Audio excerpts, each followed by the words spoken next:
But first, the ABC, as I said before, this week cleared itself of wrongdoing over a complaint that a Four Corners report made it look like the construction noise could be heard over the last post at the Australian War Memorial. The episode, hosted by journalist Mark Willesee, was broadcast last month and was critical of the War Memorial's $500 million expansion.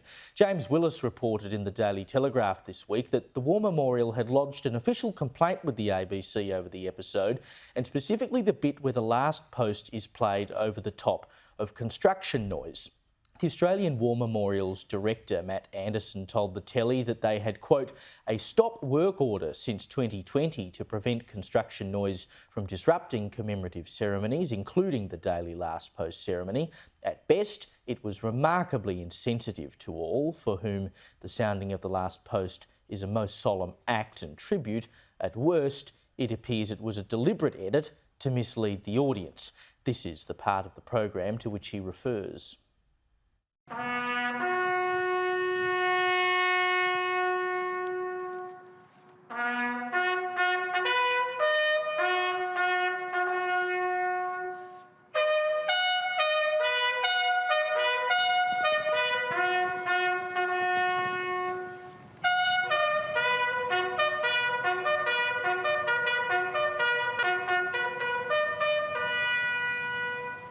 The inheritors of Charles Bean's simple, solemn vision are now massively expanding the memorial. This place of commemoration is also a construction site.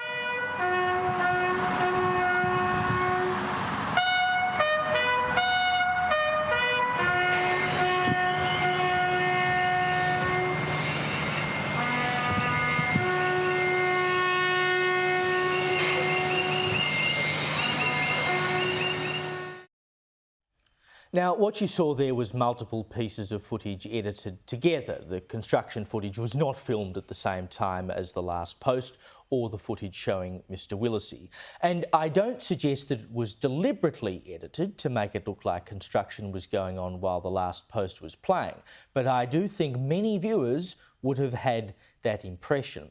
The ABC doesn't seem to agree though, because its ombudsman, which is an internal reviewer of complaints, not an external ombudsman as you might think, found that, quote, the episode did not suggest that construction noise from the development site had disrupted a last post ceremony.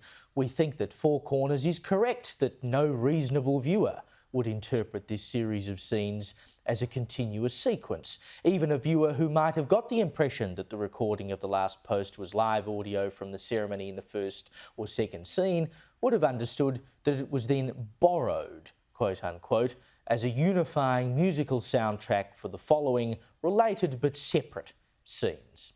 Again, you saw the footage. I'll let you be the judge. And of course, this isn't the first time the ABC has been caught in a scandal over the editing of a military-related story by Mr. Willesee. You'll recall that last year we found out the ABC edited extra gunshots into footage in a story that suggested Commando Heston Russell committed war crimes in Afghanistan. Well, after this network's Chris Kenny discussed the War Memorial story this week and also mentioned the previous story by Mr. Willesee, the ABC sent a complaint to Sky News, claiming his comments were reputationally damaging to Mr. Willesee and the Four Corners team. The ABC, I think, should be more concerned with the accuracy of its programs and how they're presented to viewers, rather than firing off complaints to those who question them.